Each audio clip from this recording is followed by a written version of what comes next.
On a day in which we remember a battle and significant subsequent battles,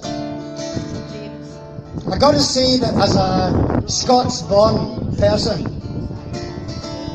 of some mature years now, I've got to say I look at my country and I love it as much as I ever did when I was first drawn to the fact that I should stand up for it. Standing up for it can also be telling the truth about it, even when it's not a palatable truth. And the fact is this: I was taken out to Australia as a youngster at the age of 8. I was brought back at the age of 12. Ill health drove us home. The Aussies were sick of us.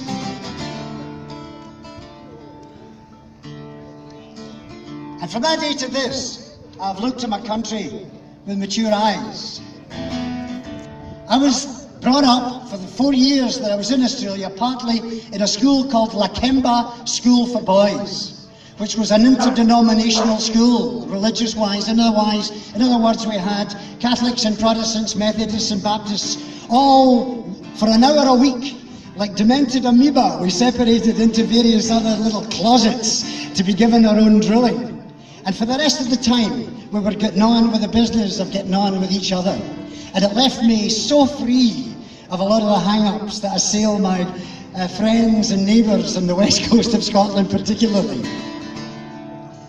As long as we have sectarian tribalism scarring our nation, as long as we have so-called parents murdering their children in the news, the ones that they're supposed to be looking after, then I'm bound to say to my country, we have something wrong with us, which doesn't really get sorted on the battlefield.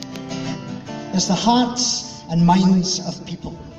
I applaud James and his colleagues for their efforts in reminding us of our history.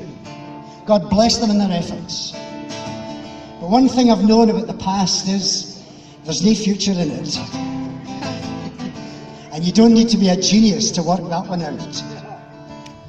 Awareness of a problem is a far, far greater way of solving it.